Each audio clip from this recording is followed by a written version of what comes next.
SJ, welcome to Mvskoke Radio, your weekly source for tribal and community news, interesting guests and discussions, plus a local events calendar.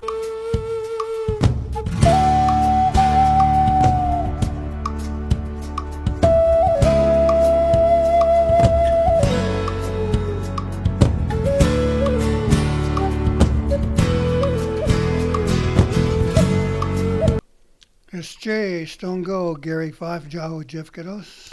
Morgan Taylor, Jaho Jifkados. Estongo, everybody. Welcome to another edition of Mvskoke Radio here from beautiful downtown cloudy Old Mulgee. We have a couple of things we'll be sharing with you today. We have Mvskoke Art Market coming up soon, and we've got some folks in here to talk about what's going on there. And then later on, April is Sexual Assault Awareness Month, and we've got folks from the Strong Heart organization, a national organization, to talk to us about the observance of that particular issue, how they're dealing with it, and maybe give us a feel for how we're doing nationally. Perhaps we'll find out. I think we're doing better, but let's find out. Okay, well, let's welcome first into the studios Siobhan A.G. and Amanda. Whoa, slow down, Gary. Yeah, too much coffee there. Amanda. Her over there. Okay.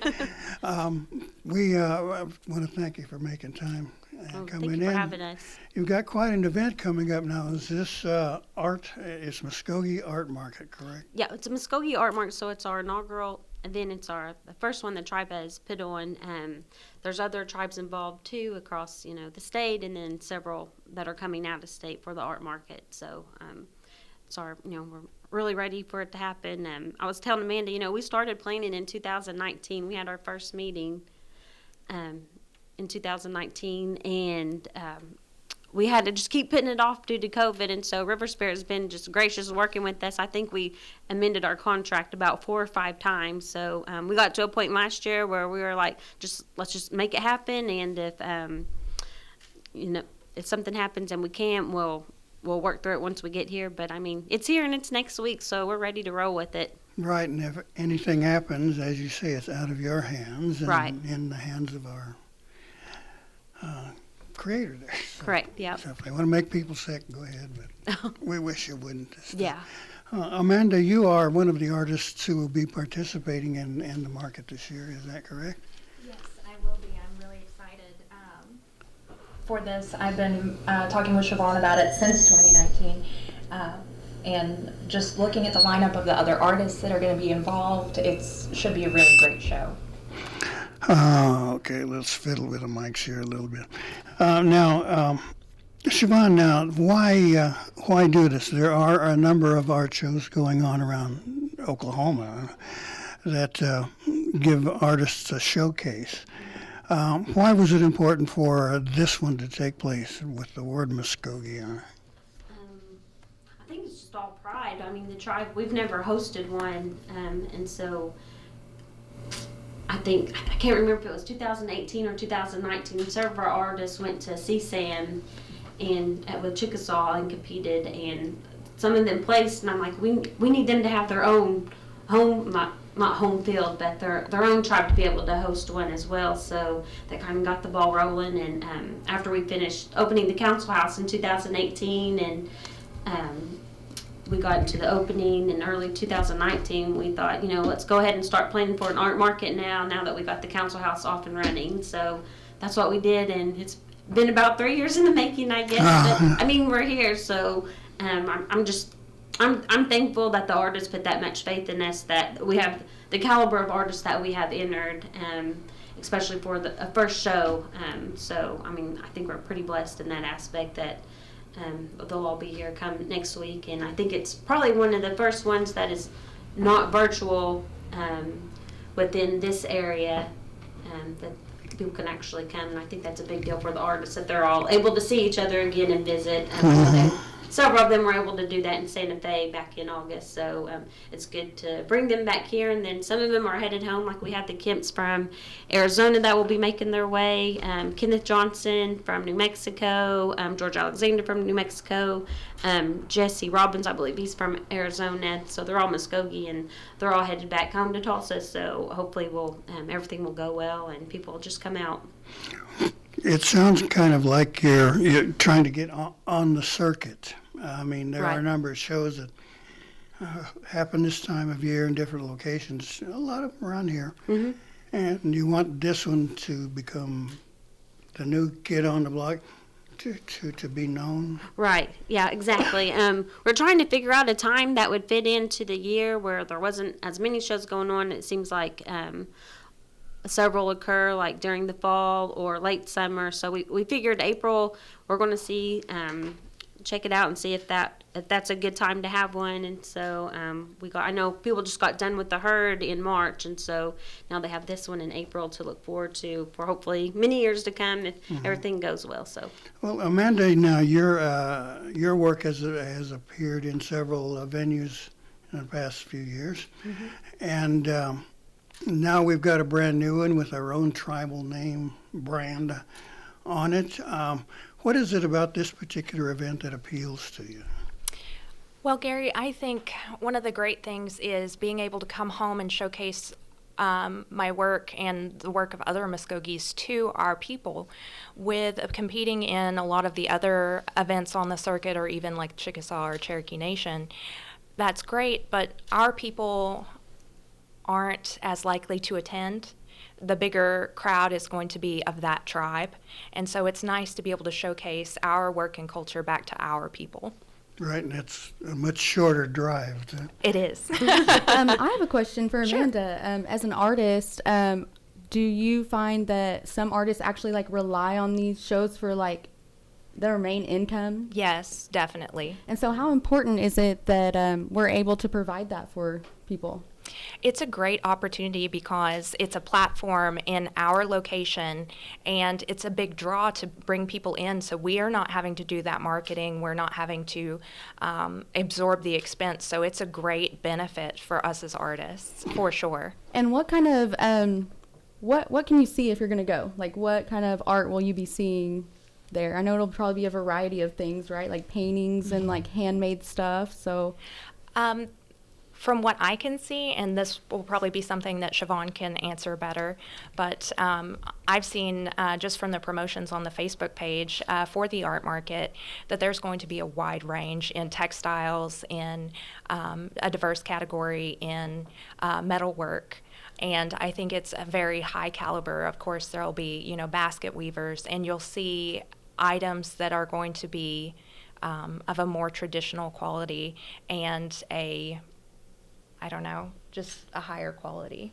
Yeah, and that's what this is. Like, it's more of a fine art market. And when I was visiting with Randy Kemp, he's kind of helping me guide me through this. Since this is our first one, he said, you'll notice that other artists that are used to art markets around here, when they try to apply, because it is a juried art market, they didn't know that maybe it was juried, and so this is more of a fine art market. And we did have to share that with some of our citizens that tried to apply, and then once they noticed, like some of the artists that are entered, they saw maybe why they weren't accepted, but then that also gave them something to work toward for hopefully the following year that they can enter. Now, that must have been kind of difficult for you to make those decisions. You've got, as you say, the artists producing the higher caliber work, whatever media. And then I've always noticed there are some that almost touristy, souvenir shop kind of stuff. Yeah. And that's not what you want, right? Correct. Yeah, this is definitely more high caliber, and we did have a planning committee. So when all the artwork came through and the deadline, we started shuffling through them all. So those that have been at the Herd Museum or Cherokee Art Market or Santa Fe or CSAM, those we definitely accepted. And then from there we went and we actually viewed all their pictures and their descriptions to choose from those to accept as well. So, yes, it was definitely hard when people called and asked about it, and people that and that are citizens and you're acquainted with, and just let them know what kind of art market it was. And, they actually weren't too disappointed, which I was thankful, because I hate having to tell them, you weren't accepted and this was why, and they seem to take it in pretty well. Mm-hmm. So it being a fine art market, what can you say, like the price ranges of stuff if you wanted to buy stuff would be? There's Varies. low, Yeah. there's stuff that will be less than 100, but then you got original paintings that are probably into the thousands. So I'm sure probably more people that are native art collectors will be present too. Amanda can probably hit on more of the price range. I think this is targeted toward more prestigious handmade items, things that are going to be of a certain level that collectors want. People who care about, the quality and the time that goes into it being authentic. So some handmade items, they may be small, and so they could be in that $50 to $75 range. But, there are going to be items that are going to be, thousands. Okay, yeah. Yeah, my wife and I are in possession of an original AC Blue Eagle that we got out of it. Wow. Her late mother gave it to us, and she found it in a thrift shop. Oh, wow. But it wasn't. It was in Minnesota. I was going to say, did you bid it on an auction? Because I was trying to bid on one the other day, and it just kept going up, and I'm like, I can't do this. No, yeah. So I'm kind of thinking that's the sort of thing that you're looking at. And Right. I took it over to the museum at Bacon and had John take a look at it. And he said, "Oh, yeah, that's the real thing." Mm-hmm.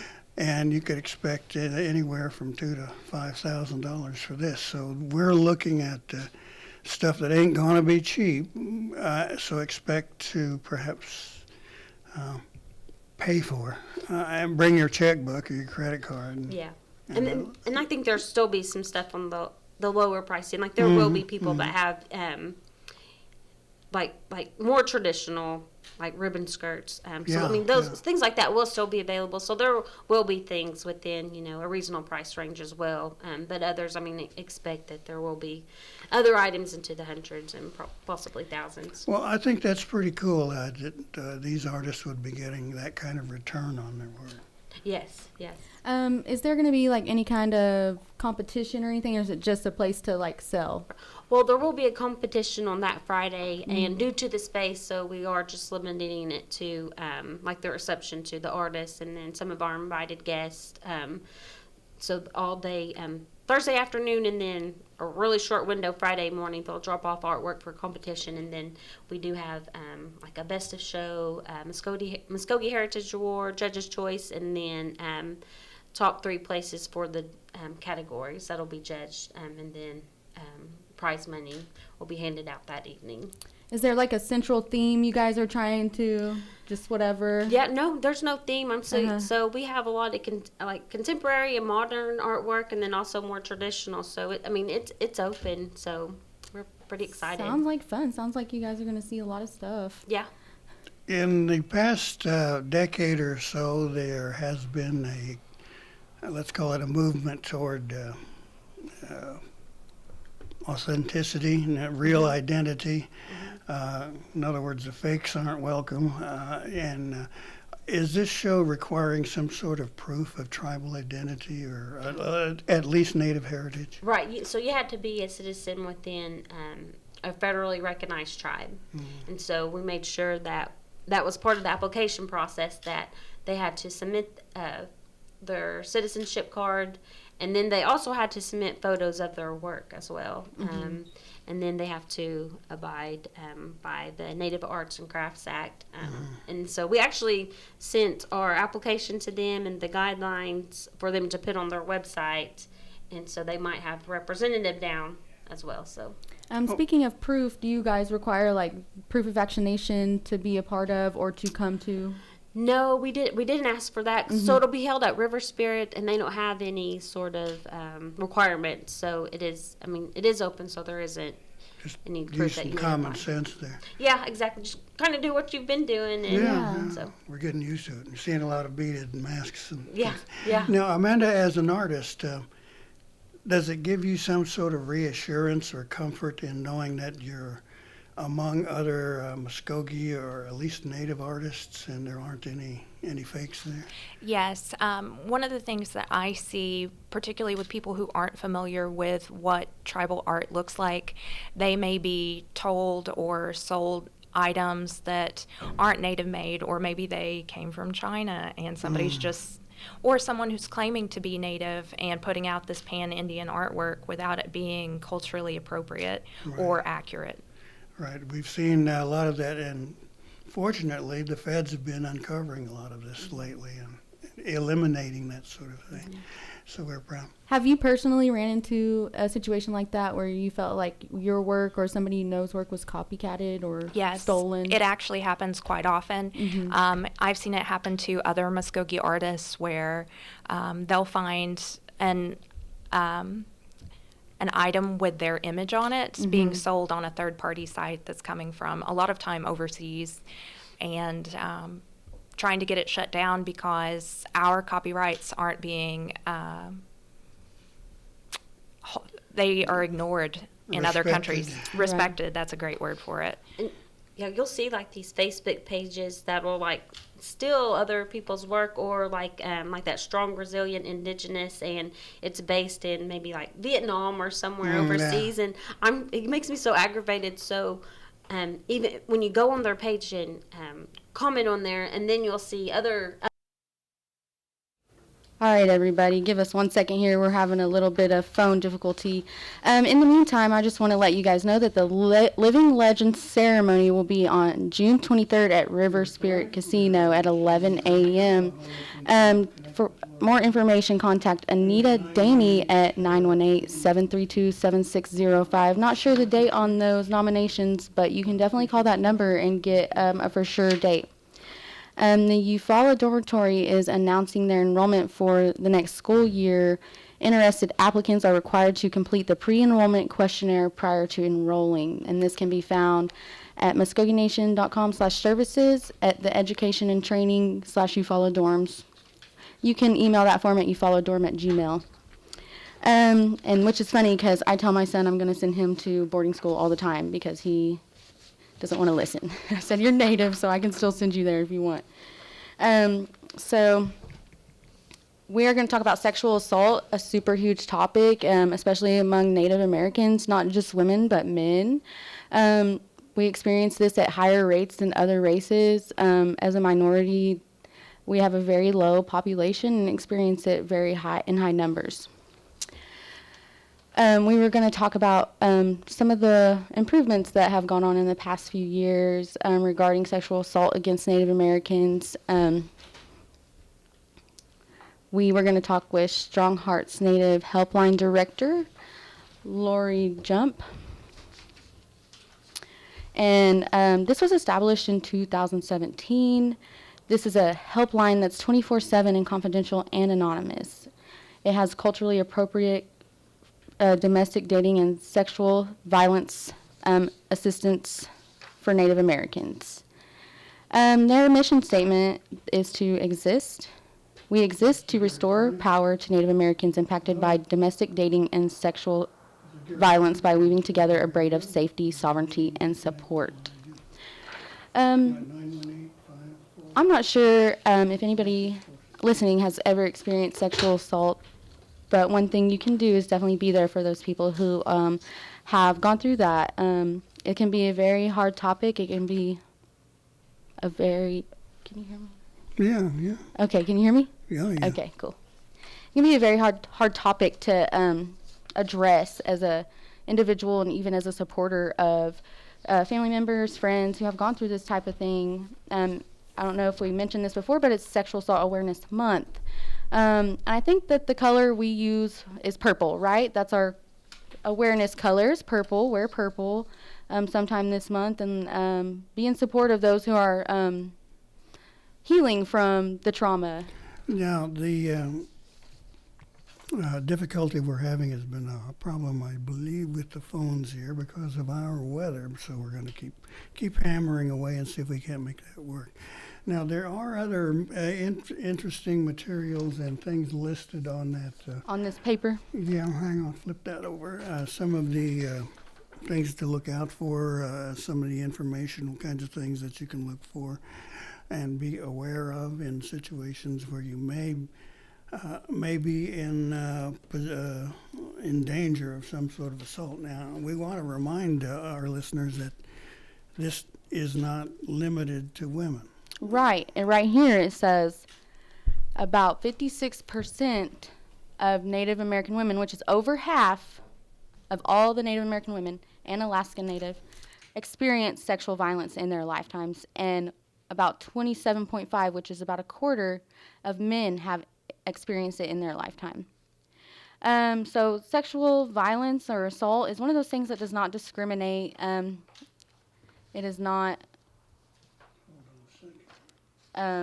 subject to anybody, but it is happens across the board. You should be aware of different types of sexual assault, harassing, degrading, and calling names, fondling, grabbing, or pinching unwanted, on constant pressure to have sexual relations is a type of assault. Some people experience this in the workplace. You should definitely take that to your supervisor or report it in whatever needs necessary. It says force for unwanted sexual activity and drugging and using weapons to harm or threaten is a type. It's a very traumatic experience, like we said. It can attack one's spirit and well-being and can last a lifetime. Some of these things can play into generational trauma that we experience as Native people. Gary Flack here in Mvskoke. And I think we got Lori, maybe. Okay, you ready to talk to us? We're going to throw her on right now. Okay, let me throw you on hold and we'll have you on here.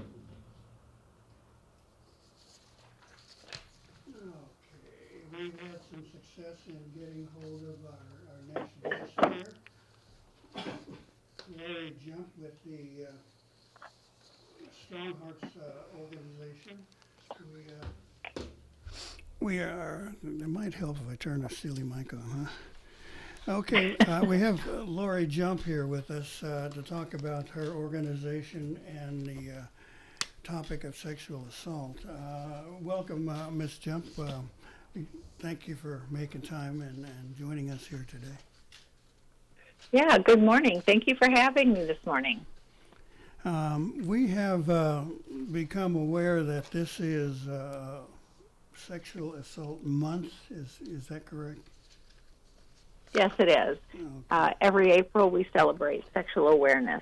Yeah, it seems a little weird to put the word celebrate with a topic like this, but maybe we can take a second here and kind of give us a description or your feel for what our topic is all about. I mean, what is sexual assault?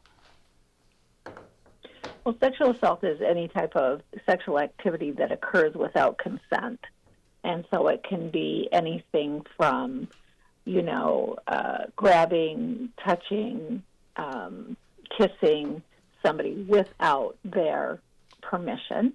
And then, of course, it can go all the way up to rape. I guess mores that are used to be attached to this topic have significantly changed. I remember when I was in school, a lot of what you just described was kind of accepted. And boys will be boys or girls will be girls, and if this happens, no big deal. It's not something that you need to get worried about or something like that. But things have changed, correct? Yeah, I think that, you're right. We were brought up with this idea that boys will be boys and there was nothing wrong with it. But at the end of the day, every person, regardless of gender, should have sovereignty over their bodies, and that includes allowing, only who they want to touch them in certain ways. And so I think it's topic that's become more,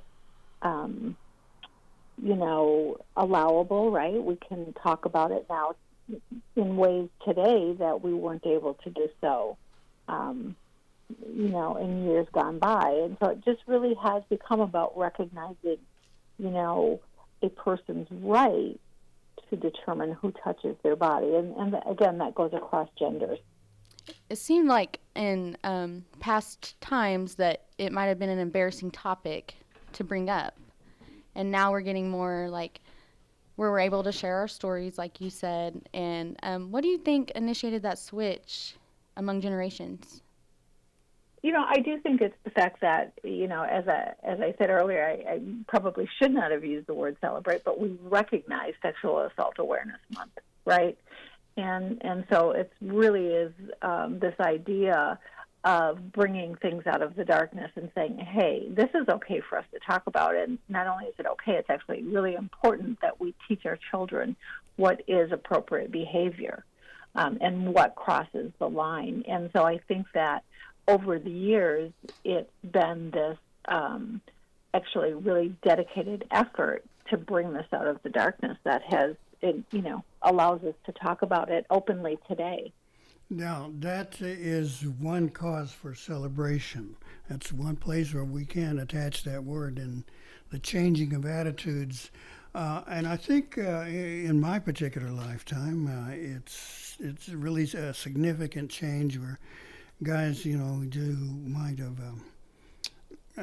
tried to pull this sort of thing are increasingly aware that it is not permissible and it's illegal, and you could get sent to jail for this kind of thing. Yeah, there's more of a recognition today that this is actually criminal behavior, and that those who conduct themselves in this way are subject to as much as being arrested and charged with a crime. And so it's really important that we talk to all of our children about this and to let them know what's not appropriate, and again to always gain consent before attempting any type of sexual behavior with another party. As a young person, I didn't experience a lot of what you're talking about, Gary, and what Lori may be talking about, but I've noticed we don't shame the victim anymore, and we bring the perpetrator to justice. And also, one thing I've realized is that this can happen even when you're in a relationship with somebody. I think that's something that can be recognized and talked about now. Just because you're with somebody doesn't mean you have to, do things you don't want to do. And they can't make you. Yeah, exactly. I think that that's something that sometimes still comes as a surprise to people, that that rape can occur right during a marriage, during a committed relationship. And so, that's something that is, again, something that we're talking about more and more. But, certainly it doesn't have to go all the way to rape. There are times when, people are pressured to have sex when they don't want to. People are pressured to do things that they don't want to. And that coercion is actually considered part of the, sexual assault behaviors. Now, Strong Hearts is kind of unusual in its focus for helping Native women nationally. So let's take a second there and kind of fill us in. What's Strong Heart all about? Yeah, so Strong Hearts Native Helpline is the first nationally operated helpline that targets Native Americans who have experienced either domestic or sexual assault. And so we have advocates that are taking calls from across the country, every day, all day, to help them navigate their experience. Our domestic... process it. Oh, sorry, go ahead. No, I was just going to say to help them process their experiences and figure out a way to move forward. I was just going to ask, do you guys find that domestic and sexual assault violence or whatever is tied together, or do you treat them separately? Well, it depends upon the relationship between the parties, right? Mm-hmm. And so there are certainly times, sexual violence certainly can be part of a domestic violence relationship where, the one partner is forcing this type of activity upon their other partner. But certainly we recognize that it happens outside of relationships as well. And so it really depends upon who's calling us and what their experience has done in terms of how we respond to that. And how do you guys respond? Do you guys, are you guys like a second hand or like after law enforcement is contacted, or what's your process? It depends upon, again, who's calling us. But I think we have to realize that, maybe only 30% of people who have experienced sexual assault actually report it to the police. And so the vast number do not report to the police, right? And so people are often calling us just to talk about what's happened to them. And as I said, help them to process it. And so we really want to validate their experience and what they're feeling in these cases, to let them know that,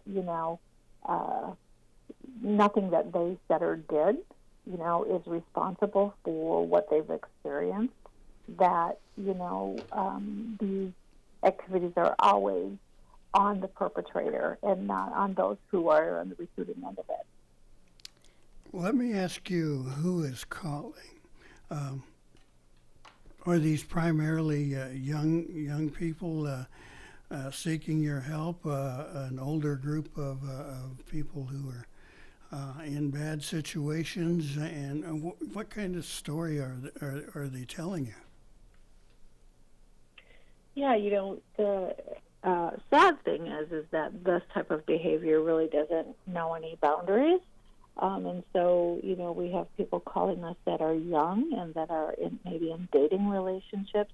And we have people that are calling us that are older, that have been, married for years. And so it really does run the gamut, right, from, in terms of ages. And, primarily it is women that are calling to report sexual assault.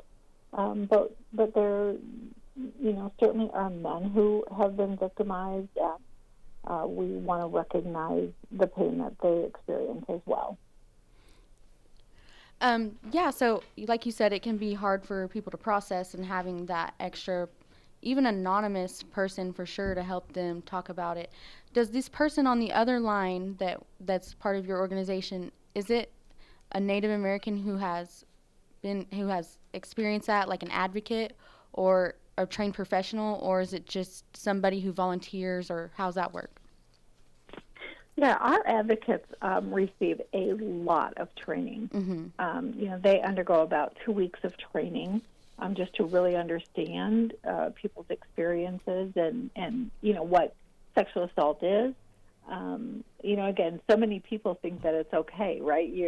So many of us were raised thinking that, boys are just going to be boys, right? And so it really is training them on, what exactly sexual assault looks like. And some of them may have experienced this, but that certainly is not a requirement. So I have a situation, not me personally, but just something I know. When we were younger in high school, I had a friend who went through a sexual assault situation, and she didn't even know till years later that she was actually sexually assaulted. She kind of figured like it was her fault and stuff. So do you guys ever run into that, where people like come to a conclusion or like a epiphany, like, hey, that did happen to me, even though it was a long time ago? Yeah, that's actually fairly common, right? Again, because parents don't always educate their children about these things. And I think we tend to think of our children as being younger than maybe what the current experiences are. Mm-hmm. And so maybe we wait too long to have these conversations with our children. But I think that that's a fairly common experience, is that as you get older and you realize that, as an individual, I have absolute sovereignty over my body, and realizing that there have been times in your life maybe when you didn't know how to respond to something that was happening to you. And so, yeah, there are people who call and say, I'm just processing what this experience that I had as a kid. And, and I'm realizing that I have been the victim. I was raped. And, again, that's why we have these awareness months, is to let people know, right, what is a sexual assault, and when should you think about reporting it? Who can you talk to about these experiences? I mean, it really is critical for the mental health of our children, I think. As a young parent, I don't want to think about the day I have to have these conversations with my kids. I feel like it's going to be super awkward. But, I feel like as long as we can put out there, like, hey, these are the signs. If you say no, no means no. It's just little things like that. Maybe throwing those out there. At what age would you say is a good age to start educating? I think using age-appropriate education is super important, and I think we start very young. Mm-hmm. So many times parents give kind of cutesy nicknames to body parts, right? Mm-hmm. And we talk about them in kind of hidden ways. But I think it's really actually important to call things what they actually are. A little girl should understand that, she has a vagina. That's not a bad word, right? I've heard that. Penis I've is heard not that bad. before. Yeah. Yeah, and making them comfortable talking about their bodies, I Mm-hmm. think, is really critical. And I don't think it can be too early to say, nobody gets to touch this, right?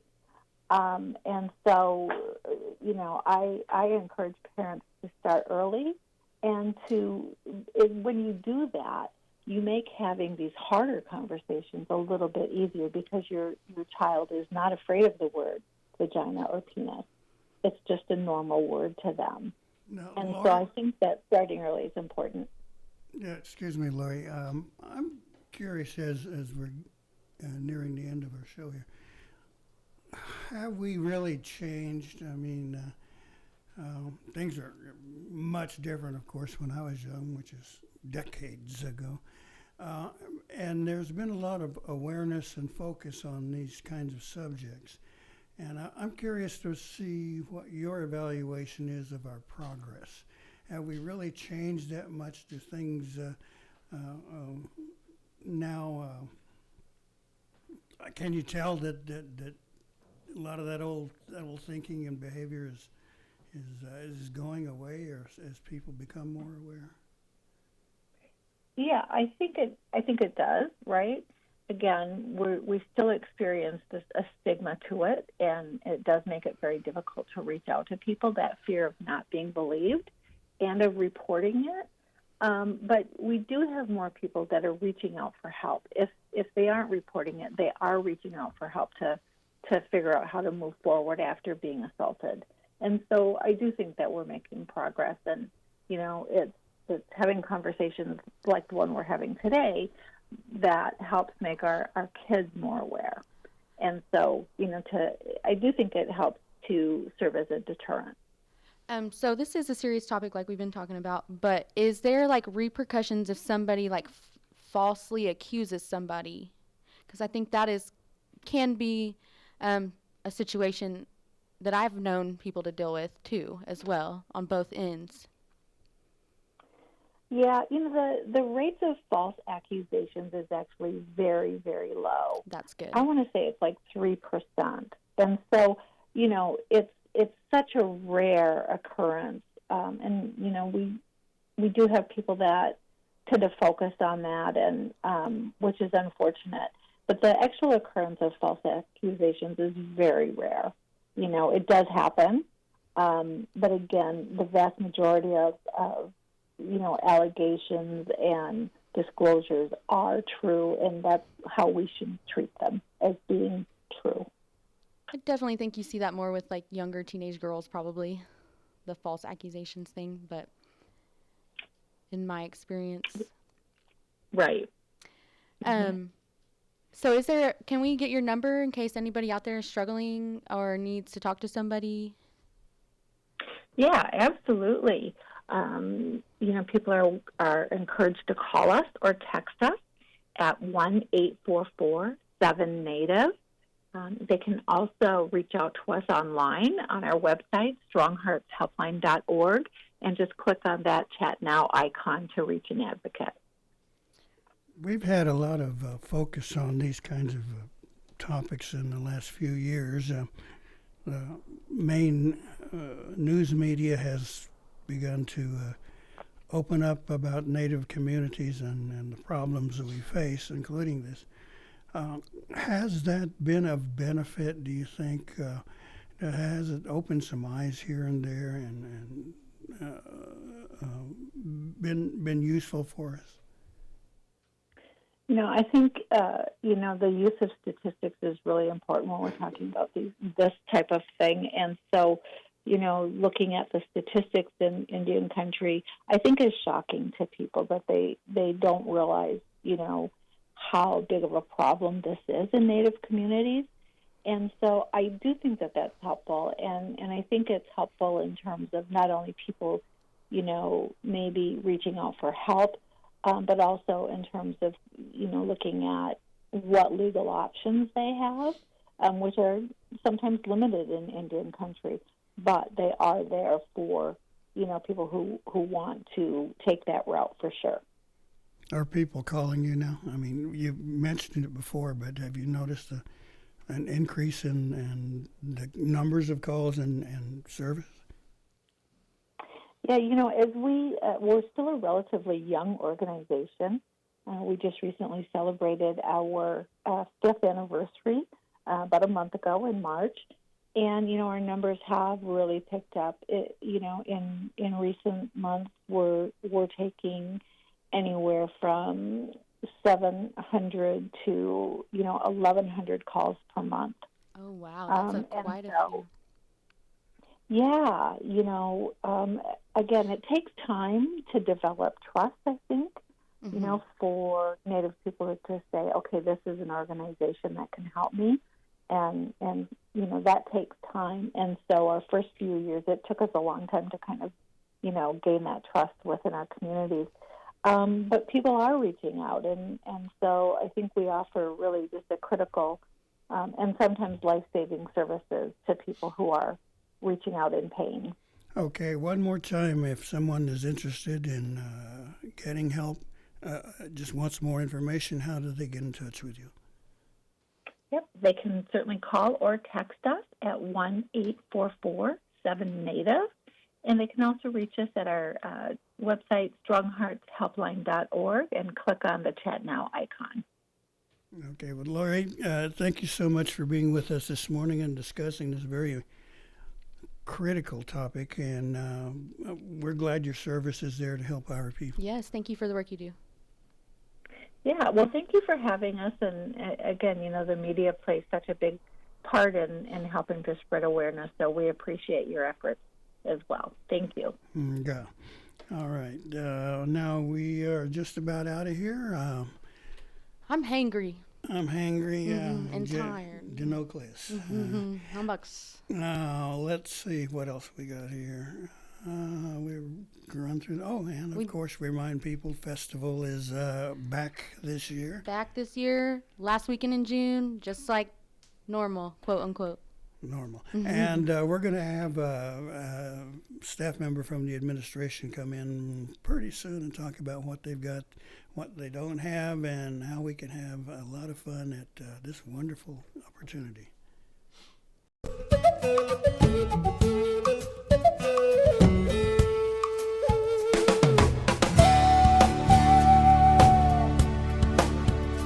You've been listening to Mvskoke Radio. Join us again next week for more local, tribal, and community news and updates. Mado.